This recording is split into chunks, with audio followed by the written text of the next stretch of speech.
Olá, meu amigo, minha amiga. Hoje nós estamos aqui com a fina flor do tratamento do transtorno bipolar.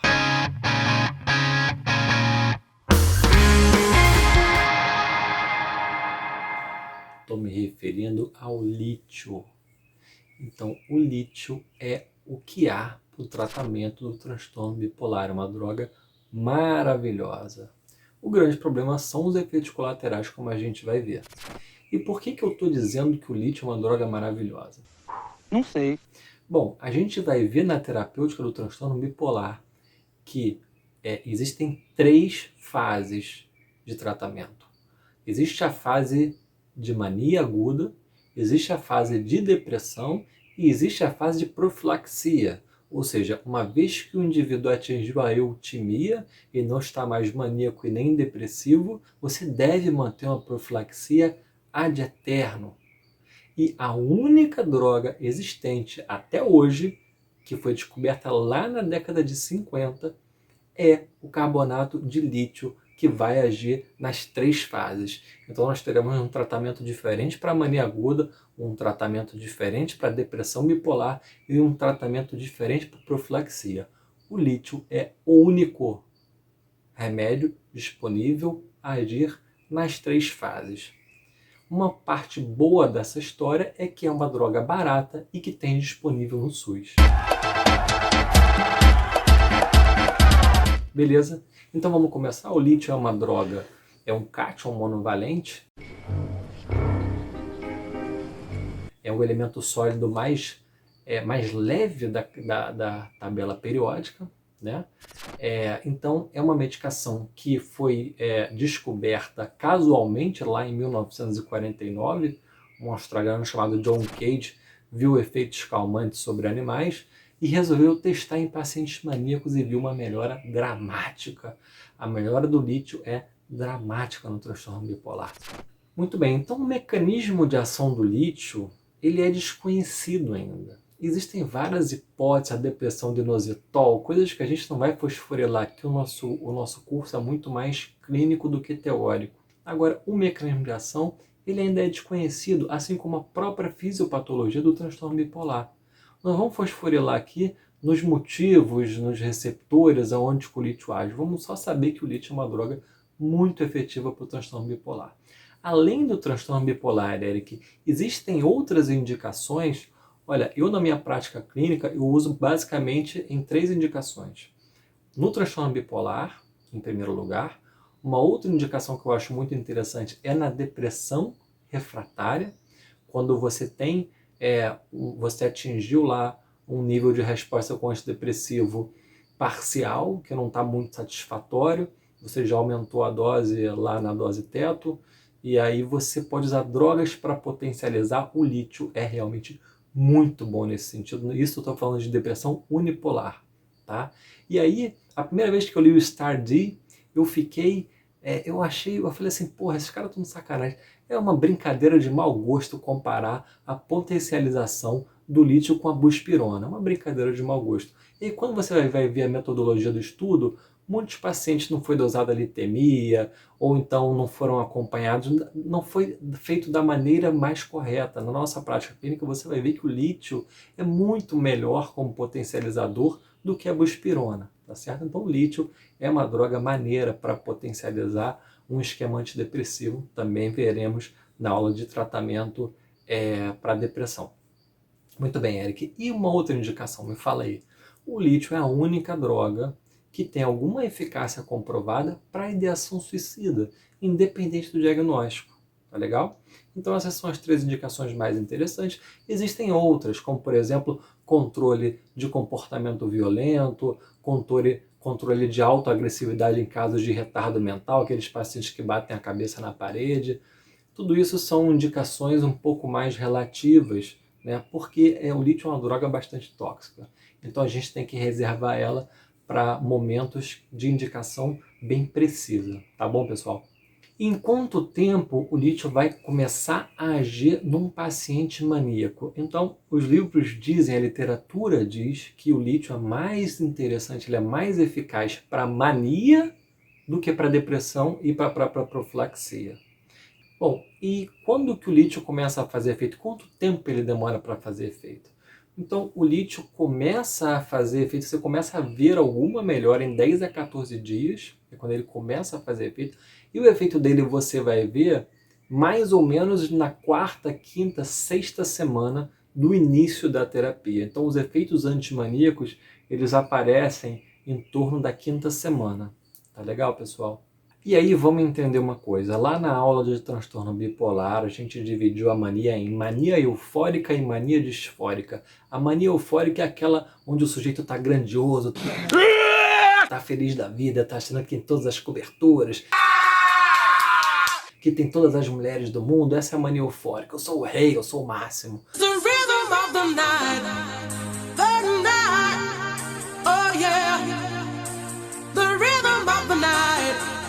E a mania disfórica é aquela onde predomina irritabilidade, agressividade, o cara tá com surtos de ira, é a mania disfórica. 7 metros e já tirou o olho.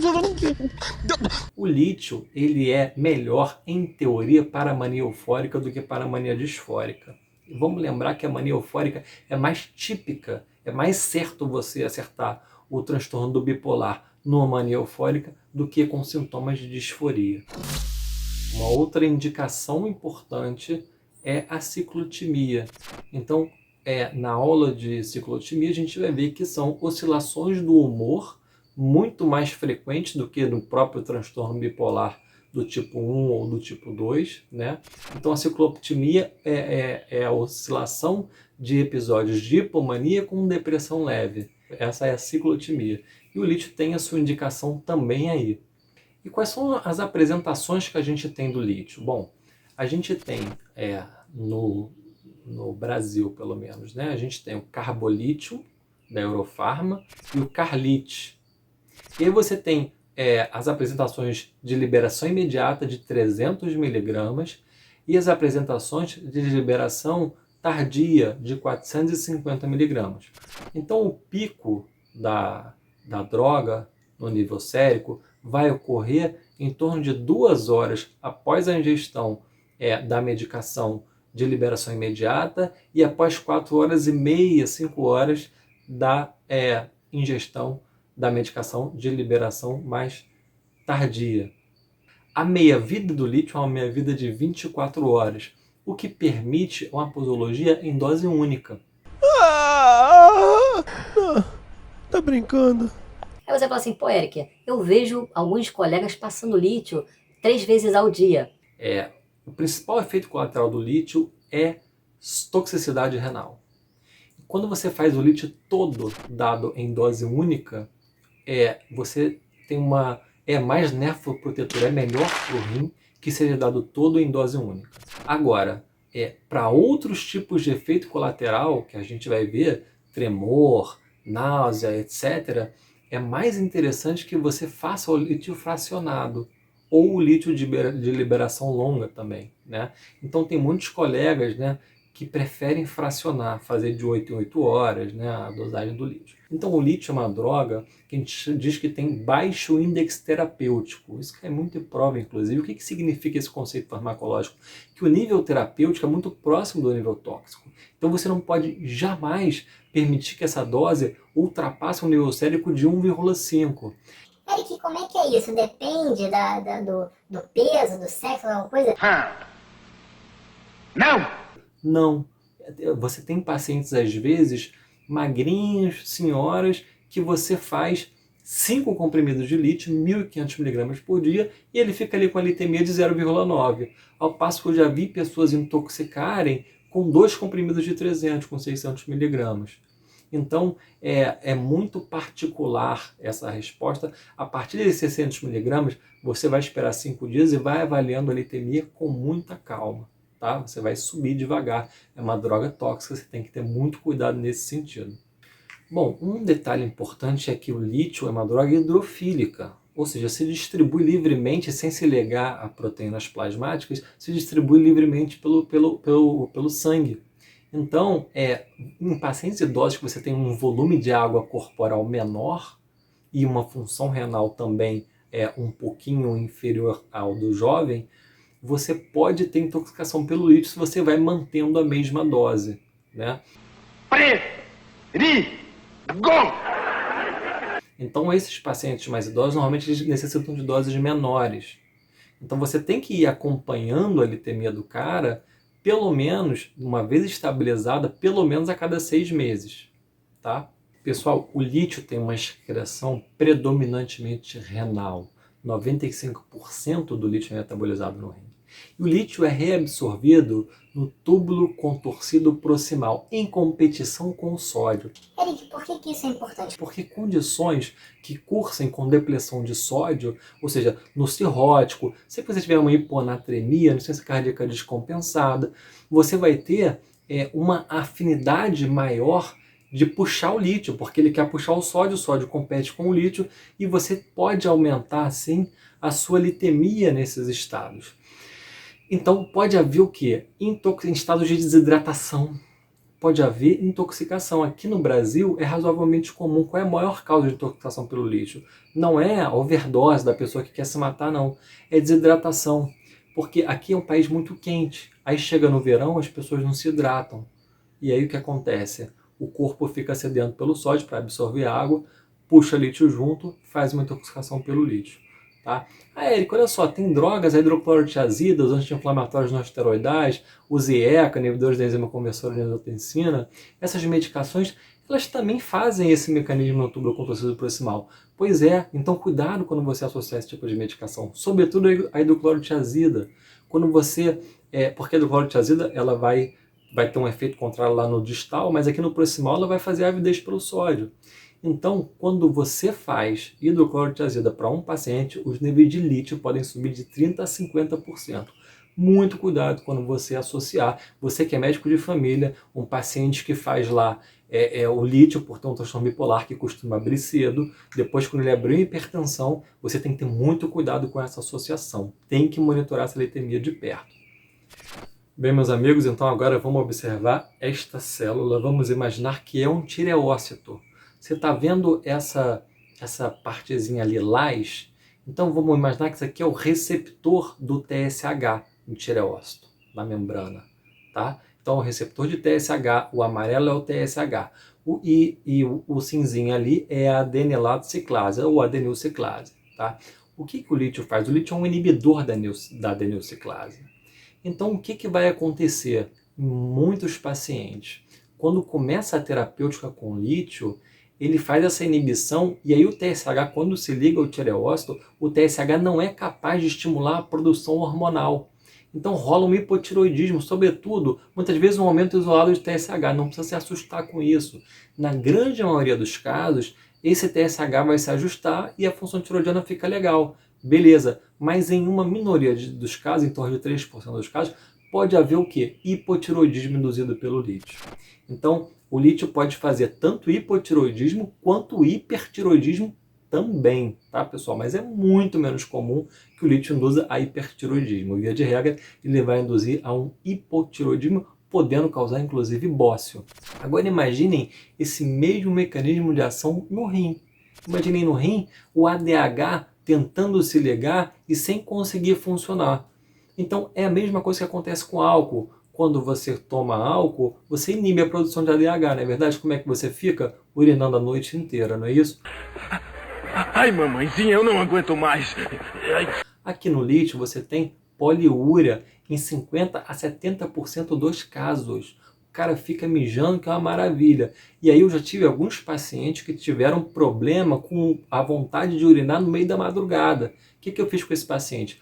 Puxei a posologia toda para dose única de manhã. Beleza, resolveu porque o pico foi feito ali na metade do dia e ele conseguiu não ter a poliúria na parte da noite, mas ele urina bastante ainda de dia. Então a poliúria é um efeito muito comum. Como é que a gente maneja uma poliúria muito importante aqui na terapêutica com lítio? A gente tem um diurético chamado Moduretic.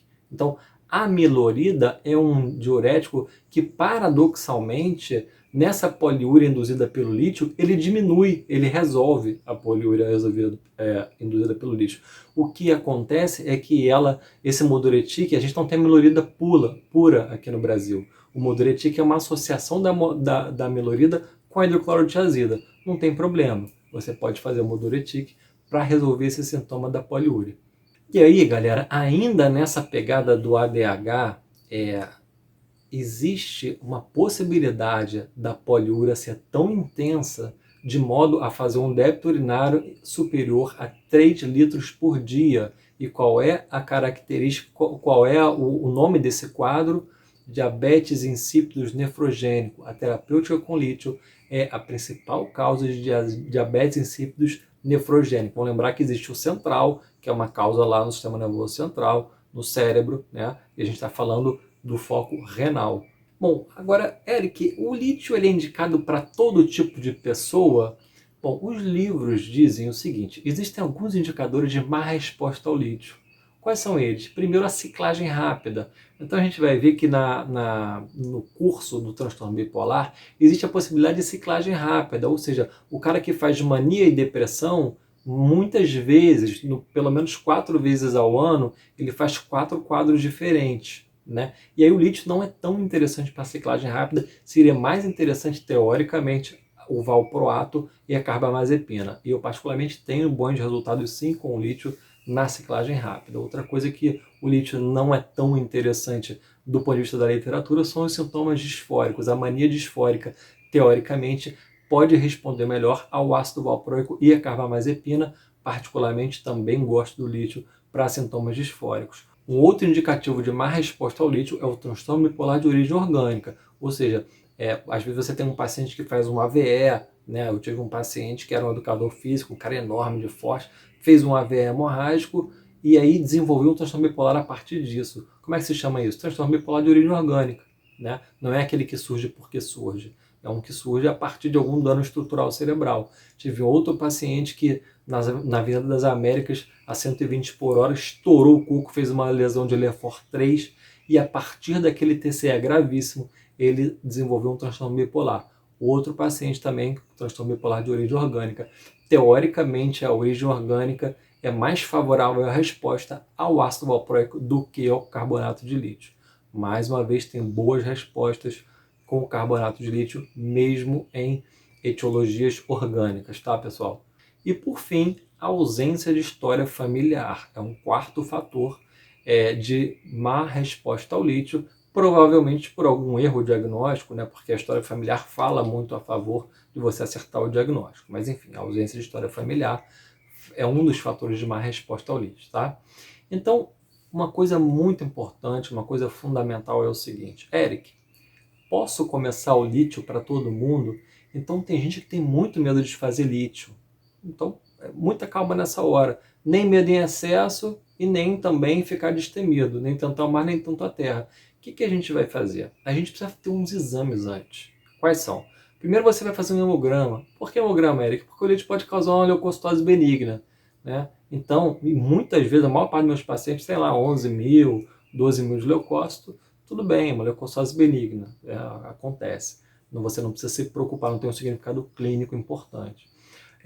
Você vai precisar de uma função renal, ureia creatinina, porque o lítio é absolutamente contraindicado em quem tem a função renal ruim. Ele é contraindicado em nefropata, não pode fazer, não faça lítio nessa situação, não pode, tá? Então, ureia creatinina. Outra coisa que você vai precisar, TSH e T4 livre, a gente já estudou aqui, que acontece de mexer no TSH, no T4, a gente tem que acompanhar isso bem direitinho, tá? Outra coisa que a gente vai precisar é um beta-HCG, já vamos explicar sobre o lítio na gestação logo a seguir. E, por fim, um eletrocardiograma. O lítio é uma droga que pode induzir bradicardia. Muito cuidado, eu já tive pacientes com bradicardia feia que teve que ficar internado por conta de carbonato de lítio. Então, por isso que a gente tem que começar devagar, nunca fazer em paciente com bradicardia, mesmo bradicardia sinusal, tá, pessoal?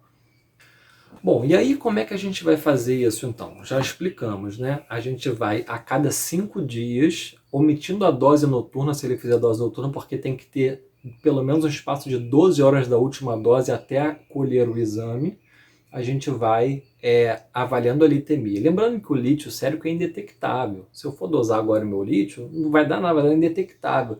Que aí o leigo às vezes fala, é que faltou lítio no sangue dele. Não, não é isso. O lítio de todo mundo é indetectável. Você só vai detectar lítio em quem está tomando lítio, tá? Então, assim, depois de 5 dias, você vai pedir lá litemia, ureia, creatinina, TSH, T4 livre, até acertar, né, a cada 5 dias, até você acertar uma dose. Ah, cheguei na dose de 900 com a litemia lá de 1.0. Legal. Ah, cheguei na dose de 1.200 com a litemia de 1.0. Legal. Parou por aí. Vamos agora acompanhar mensalmente pelos primeiros 6 meses e depois de uma maneira trimestral ou semestral a litemia, a função renal e a função tiroidiana. Eric, posso suspender o lítio de uma vez? Cara, não é indicado, tá? O mais interessante é que você retire o lítio gradualmente. Se um dia você for retirar o lítio, uma droga que, via de regra, tem que ser feito ad eterno. Mas se for retirar, o ideal é que você retire de maneira gradual. Por quê? Porque existe uma chance, na literatura diz que existe uma chance de você ter um efeito rebote, ou seja, suspender o lítio, o cara virar para uma mania. Então eu vou listar aqui algumas das medicações que podem aumentar o lítio, tá? Aumentar a litemia. São elas: a hidroclorotiazida, o ácido hetacrínico, a espironolactona, alguns antibióticos como o metronidazol, principalmente o metronidazol, e as tetraciclinas, tá? Bem como os inibidores da enzima conversora da angiotensina. Tá legal, pessoal?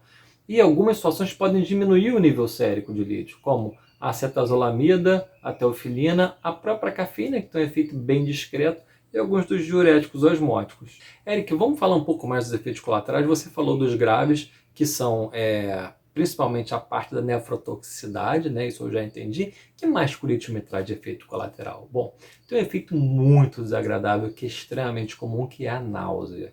Então, muitos pacientes que não toleram por náusea e por diarreia. Tá? Lembrando que esses efeitos vão ser transitórios no início do tratamento. Depois isso melhora, tá, pessoal? Então, o que você pode fazer para melhorar a náusea desse cara? Em primeiro lugar, você pode fracionar a dose. Então, em vez de fazer uma dose única, você pode fazer 3 vezes ao dia. Em segundo lugar, você pode fazer logo após as refeições. Com o estômago cheio, a chance de enjoar é muito menor. Tá? Você pode associar antieméticos, como o Vonal, também é uma alternativa. E, por fim, a questão do lítio de liberação lenta, que costuma fazer um pico mais demorado, mais lento, e por isso tende a causar menos náuseas, tá bom, pessoal? O lítio de liberação lenta é muito mais interessante do que o outro lítio, a não ser em episódios de diarreia. Realmente, episódios de diarreia podem ser mais intensos no lítio de liberação longa, né, no carbolítio CR 450, do que no carbolítio de 300 miligramas. Bom, outro efeito muito desagradável são tremores. Muito comuns os tremores. Um tremor bem fino, parecido com um tremor essencial. Então esse tremor também responde bem ao espaçamento de dose e responde bem também, sabe o que? A beta-bloqueador, tal qual o transtorno, tal qual o tremor essencial. Muito bem. Muito cuidado na associação do beta-bloqueador com lítio na questão da bradicardia. Isso aí você vai ter que averiguar direitinho. Bom, existe o aumento de sede e uma coisa que é péssima aqui na terapia com transtorno bipolar, que muitas das medicações causam, que é aumento de peso. O lítio, com uma boa frequência, causa aumento de peso, o que é muito complicado, principalmente para as mulheres, né? Pessoal, então de uma vez por todas, vamos entender um conceito aqui. O efeito colateral ele vai acontecer no início da terapêutica, não existe acontecer tardiamente. Não existe o cara começar o carbolítio hoje e daqui a 3 anos ele fazer um quadro de diarreia bizarro. Se ele fizer um quadro de diarreia bizarro, ou é uma gastroenterite, ou já é uma intoxicação pelo lítio por algum outro motivo. Então, o primeiro sinal de intoxicação pelo lítio vai ser diarreia. Olho atento com esse lance, explica isso para o paciente. Galera, e por que eu falei que é interessante a gente pedir um beta-HCG? Então vejam nessa imagem aí esse coração. O que é isso aí? É uma anomalia de Ebstein. Então a anomalia de Ebstein é uma hipoplasia de ventrículo direito com insuficiência tricúspide. Bom, essa anomalia de Ebstein na população em geral, ela acontece em 1 para 20 mil casos. Então no lítio você tem 10 vezes mais chance de causar anomalia de Ebstein. Tá bom, Eric? 10 vezes mais chance significa 1 vez para 2.000. E aí, como é que fica esse custo-benefício? Então, tem muita gente que prefere fazer o lítio. Então, o lítio segundo e terceiro trimestres é mais tranquilo de fazer. No primeiro trimestre, que é onde rola a formação do coração, é muito mais complexo, né? Por quê? Você vai ter que pesar o risco-benefício. Então, se esse paciente nascer, né, nascer com anomalia de Epstein, provavelmente foi você que fez a cagada, né? Agora, existem quadros de mania muito graves. Então, tem muitos clínicos que bancam esse lance, mantêm o lítio lá na gestação, mesmo no primeiro trimestre, porque entendem que o risco daquela paciente entrar numa fase maníaca é muito mais sério do que um risco de desenvolvimento de anomalia de Epstein. Então, essa é a polêmica do lítio na gestação. Então, na gestação existe uma medida muito interessante que é a eletroconvulsoterapia. A eletroconvulsoterapia, ela é inócua ao feto, ela não afeta o feto, né? Sabia não? E é uma estratégia extremamente eficaz,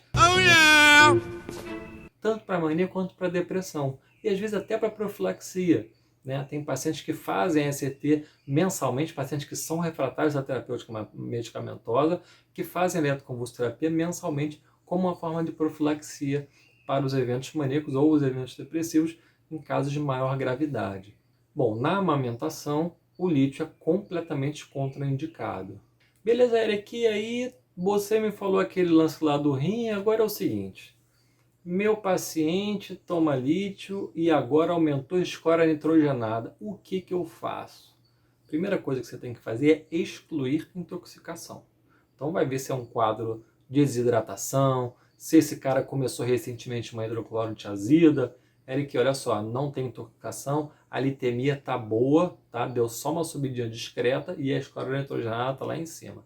Cara, então você vai pedir uma urina de 24 horas. Se esse cara estiver fazendo uma nefrite intersticial, bom, é óbvio que é melhor você encaminhar para o nefro fazer isso, mas a conduta certa é essa. Se esse cara estiver fazendo uma nefrite intersticial, você vai suspender o lítio e eu sugiro que não volte nunca mais, mas o livro diz que você pode até voltar em alguns casos. Agora, se o cara desenvolver síndrome nefrótica, aí você está proibido, nunca mais você pode fazer o lítio para esse cara.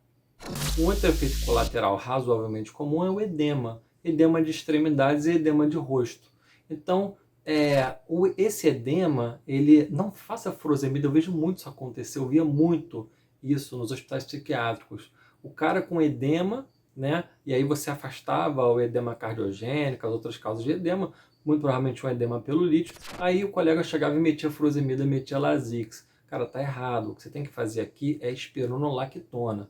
É esse diurético que você vai fazer no caso de edema, né? Aquele edema que às vezes aparece no rosto e muitas vezes em membro inferior. Galera, o lítio causa então um efeito muito típico dessa galera. O cara, quando está maníaco ou hipomaníaco, ele se sente muito criativo, muito produtivo, aumenta a energia, né? Então, o usuário de lítio muitas vezes se refere a um acinzentamento mental, como se ele perdesse a criatividade e principalmente a memória. Então, o lítio é uma medicação que pode mexer nesse sentido da cognição. Tá? Eu sofro de perda de memória recente. E entre os efeitos dermatológicos, a gente tem 3 principais. Uma acne, que é o mais comum, o desenvolvimento de acne após o início do lítio. Tá? O segundo, mais comum e muito mais grave, é o desenvolvimento de psoríase. Então não façam lítio para quem tem psoríase. O dermato vai ficar se descabelando lá fazendo metotrexato e você está ferrando a psoríase do cara. As poucas vezes que eu vi alguém fazer lítio com psoríase, descompensou muito a doença. Não é legal fazer. E um terceiro e muito enjoado efeito do lítio é a alopécia. Eu já vi mulheres ficarem com o cabelo muito ralinho. E aí, em muitos casos, a mulher não respondeu a nada, só consegue responder ao lítio e o cabelo fica muito ralo, né? Lógico que o ideal é o dermato tratar, mas o Pantogar é uma coisa que eu tenho uma resposta bacana, né? Encaminhe para o dermato se for possível, né? Mas enfim, então vamos falar sobre as contraindicações absolutas. Então tem 4 casos que eu queria falar aqui com vocês. Primeiro, bradicardia, você não vai fazer em paciente com bradicardia. Segundo, paciente com insuficiência cardíaca descompensada. Não faça com paciente com insuficiência cardíaca.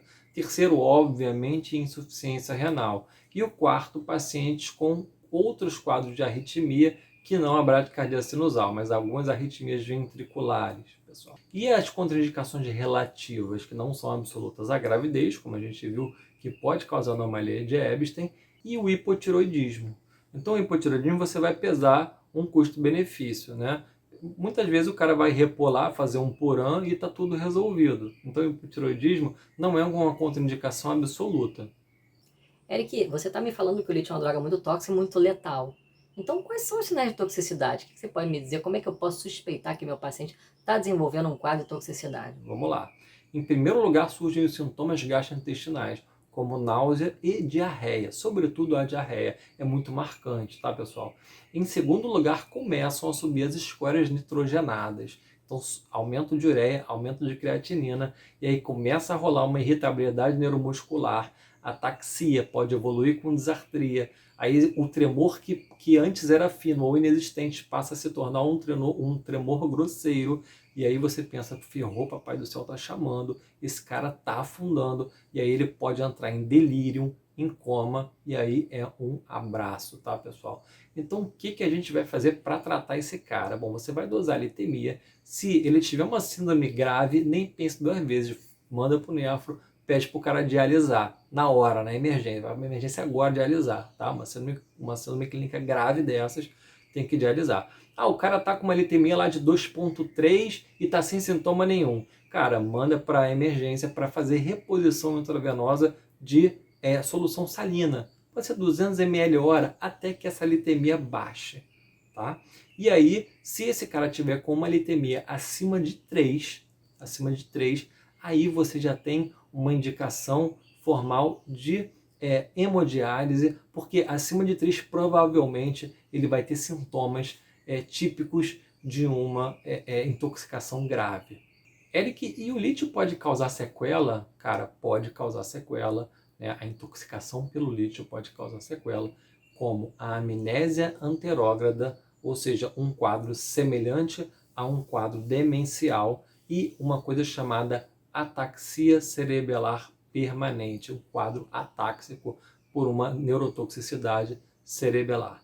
Então, galera, é isso que eu tinha para falar de lítio para vocês. É uma droga muito boa, cara. Se você vai fazer psiquiatria, você vai usar muito lítio. Galera do PSF, sempre tem algum paciente bipolar na área, vai ter que lidar com a terapêutica de lítio. É difícil, é desafiador e é uma resposta maravilhosa. Então tá aí o que a gente tinha para conversar. Você já está preparado para usar lítio. Um abraço, pessoal.